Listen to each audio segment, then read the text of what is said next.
بس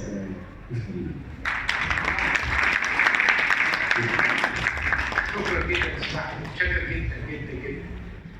وسلام لكل اسكندريه حبايبي. ان شاء الله ان شاء الله. يعني نشكر حضرتك وكل حبايبنا المدينه الجميله اسكندريه. بمناسبه بقى الكلمه، يعني ام كلثوم تغنت لجورج باك هذه ليلات غنت كبيره بالتونسي، يعني البساطه للقصيده المغناه. ازاي بتشوف الكلمه لما بتكون بسيطه او فكره العاميه او المحليه شويه تقدر توصل بيها للناس اسرع، ولا خليك الشرط ممكن تبقى قصيده لغه عربيه توصل للناس؟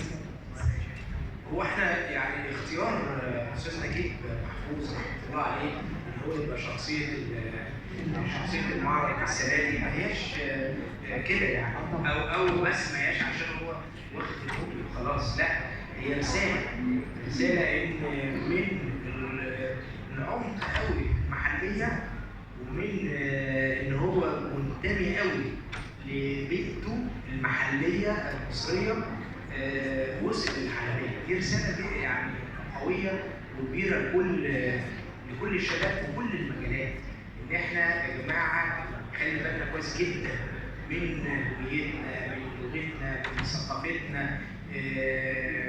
من تراثنا، من عقائدنا، من مبادئنا. بيها هنبقى حاجه كبيره قوي يعني. فمن المحليه ببساطه الى العالم. شفنا فيلم من افلام نجيب محفوظ البابا، طبعا هو كان من اكثر الكتاب المحظوظين في المعالجه السينمائيه لاعماله. تلاقي التفاصيل الصغيره جدا في الحاره المصريه، ازاي بيرسم لك مع المخرج مثلا صلاح ابو سيف في بعض الافلام انه الشخصيه تبقى الحاره المصريه بتصفها. فالحقيقه كان كمان المعالجه السينمائيه لاعماله قويه جدا، وهو كان محظوظ بشكل كبير، ولكنه قوي وكان عظيم يعني. والله مش عارفين مين اللي كان محظوظ بمين يعني. احنا كنا محظوظين بيهم.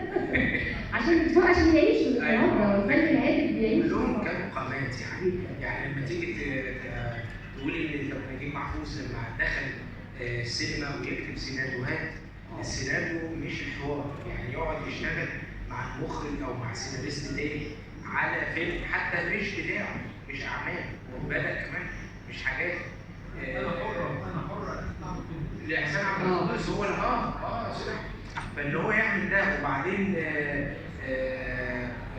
اشتغل مع الاستاذ فريد شوقي، كان هو المنتج، كان فريد شوقي كان المنتج، فما ياخدش منه فلوس. رجع له 100 جنيه، قال له لا عشان انت علمتني انت وصلاح ابو سيف هكتب سيناريو ازاي.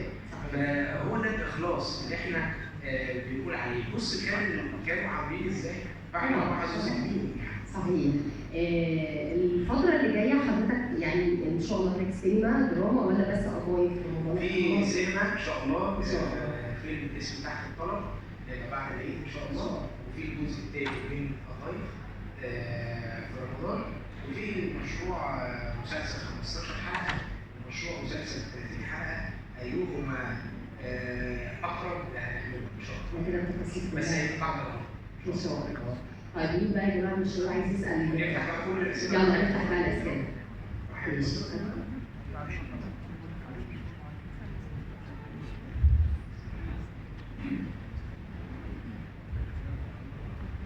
أنا محمود وليد، صحفي بالآراء. أنا في الحقيقة محظوظ جدا إن أنا حضرت الندوة بتاعت حضرتك ومبسوط جدا.